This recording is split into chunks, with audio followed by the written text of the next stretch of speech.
ಇನ್ನು ಚಿಕ್ಕೋಡಿಯಲ್ಲಿ ಒಂದ್ ಕಡೆಯಲ್ಲಿ ಕೃಷ್ಣಾ ನದಿಯ ಅಬ್ಬರ ಜೋರಾಗಿದೆ. ಅಲ್ಲೂ ಕೂಡ ಜಲಾವೃತ ಆಗಿದೆ. ಜನರು ಆತಂಕದಲ್ಲಿದ್ದಾರೆ. ಹಾಗೆ ನಮ್ಮ ಚಿಕ್ಕೋಡಿ ಪ್ರತಿನಿಧಿ ಪ್ರತ್ಯಕ್ಷ ವರದಿಯನ್ನು ಕೊಟ್ಟಿದ್ದಾರೆ. ಬನ್ನಿ ನೋಡೋಣ. ಕೃಷ್ಣಾ ಜಲಾಶಯದಲ್ಲಿ ಈಗಾಗಲೇ ಕಳೆದ 2 ವಾರಗಳಿಂದ ನಿರಂತರ ಮಳೆ ಸುರಿಯುವ ಪರಿಣಾಮವಾಗಿ ಸದ್ಯ ಈಗ ಕೃಷ್ಣಾ ನದಿಯಲ್ಲಿ ಅಪಾರ ಪ್ರಮಾಣದ ನೀರು ಕೂಡ ಹರಿದು ಬರ್ತಾ ಇದೆ. ಏನು ಕೃಷ್ಣಾ ನದಿಯಲ್ಲಿ 2,95,000 ಕ್ಯೂಸೆಕ್ಗಿಂತಲೂ ಒಳಹರಿವು ಇರೋ ಅಪಾಯದ ಮಟ್ಟವನ್ನೇ ಮೀರಿ ಹರಿತಾ ಇದೆ. ಮಹಾರಾಷ್ಟ್ರ ಪಶ್ಚಿಮ ಘಟ್ಟದಲ್ಲಿ ಕಳೆದ 2 ವಾರದ ನಿರಂತರ ಮಳೆಯಿಂದ ಕರ್ನಾಟಕ ಚಿಕ್ಕೋಡಿ ಶೈಕ್ಷಣಿಕ ಜಿಲ್ಲೆಯಲ್ಲಿ ಒಂದು ರೀತಿ ಪ್ರವಾಹದ ಭೀತಿಯೂ ಕೂಡ ವ್ಯಕ್ತವಾಗಿದೆ. ಹಲವಾರು ಗ್ರಾಮಗಳಿಗೆ ಈಗಾಗಲೇ ನೀರು ನುಗ್ಗಿದ್ದು ನೆರೆ ಸಂತ್ರಸ್ತರನ್ನು ಜಿಲ್ಲಾಡಳಿತ ಸ್ಥಳಾಂತರಕ್ಕೆ ಮುಂದಾಗಿದೆ.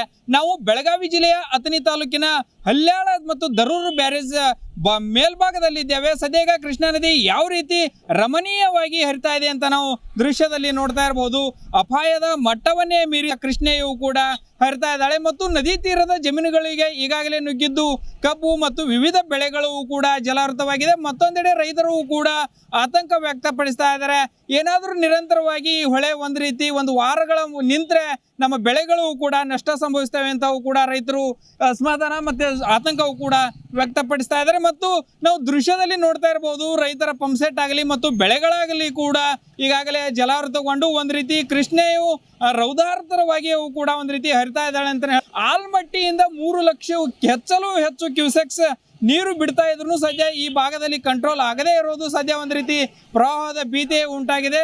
ಏನು ಸದ್ಯ ಚಿಕ್ಕೋಡಿ ಶೈಕ್ಷಣಿಕ ಜಿಲ್ಲೆಯಲ್ಲಿ 20ಕ್ಕೂ ಹೆಚ್ಚು ಗ್ರಾಮಗಳು ಈಗಾಗಲೇ ನೆರೆಗೆ ಬಾಧಿತವಾಗಿದ್ದರಿಂದ ಅಲ್ಲಿನ 128ಕ್ಕೂ ನೆರೆ ಸಂತ್ರಸ್ತರ ಕುಟುಂಬಗಳನ್ನು ಸ್ಥಳಾಂತರ ಮಾಡಿ ಗಂಜಿ ಕೇಂದ್ರಗಳಿಗೂ ಕೂಡ ಈಗಾಗಲೇ ಜಿಲ್ಲಾಡಳಿತ ಶಿಫ್ಟ್ ಮಾಡಿದೆ. ಕೃಷ್ಣಾ ನದಿಯಲ್ಲಿ ಒಂದು ರೀತಿ ಪ್ರವಾಹ ಆತಂಕ ಸೃಷ್ಟಿ ಮಾಡಿದ್ದು ಸದ್ಯ ಯಾವುದೇ ಕ್ಷಣದಲ್ಲೂ ಕೂಡ ಇನ್ನೂ ಹೆಚ್ಚಿನ ಮಹಾರಾಷ್ಟ್ರದಿಂದ ನೀರು ಬರುವ ಆತಂಕದಲ್ಲೂ ಕೂಡ ಈ ಭಾಗದ ಜನರಿದ್ದಾರೆ. ಏನು ದಿನದಿಂದ ದಿನಕ್ಕೆ ಕೃಷ್ಣಾ ನದಿಯಲ್ಲಿ ಒಳಹರಿವು ಕೂಡ ಹೆಚ್ಚಾಗ್ತಾ ಇದೆ. ಇದರಿಂದ ಸದ್ಯ ಈಗ ಈ ಜನರು ಕೂಡ 2019 ಮತ್ತು 2021ರ ರೀತಿಯಲ್ಲಿ ಪ್ರವಾಹ ಉಂಟಾಗುತ್ತದೆ ಎಂದು ಸದ್ಯ ಈ ಭಾಗದ ಜನರಲ್ಲಿಯೂ ಕೂಡ ಆತಂಕ ಮಾಡಿದೆ. ನಾಳೆ ಅಷ್ಟೇ ಕಂದಾಯ ಸಚಿವರು ಸದ್ಯ ಈಗ ಕೃಷ್ಣಾ ತೀರದ ಪ್ರವಾಹಕ್ಕೆ ಒಳಗಾಗಿರುವ ಹಾನಿಯಾಗಿರುವ ಜಮೀನುಗಳಿಗೆ ಭೇಟಿಯೂ ಕೂಡ ನೀಡಲಿದ್ದಾರೆ. ವಿಡಿಯೋ ಜರ್ನಲಿಸ್ಟ್ ಹನುಮಂತ್ ಮಿಸಿ ಜೊತೆ ನಾನು ಶಿವರಾಜ್ ನೇಸರ್ಗಿ, ಜಿ ಕನ್ನಡ ನ್ಯೂಸ್, ಚಿಕ್ಕೋಡಿ. ಜಿ ಕನ್ನಡ ನ್ಯೂಸ್ ಈಗ ನಿಮ್ಮ ಮನೆಯಲ್ಲೇ ನೋಡಿ. ಎಲ್ಲ ಕೇಬಲ್ಗಳಲ್ಲಿ ಈಗ ಲಭ್ಯ.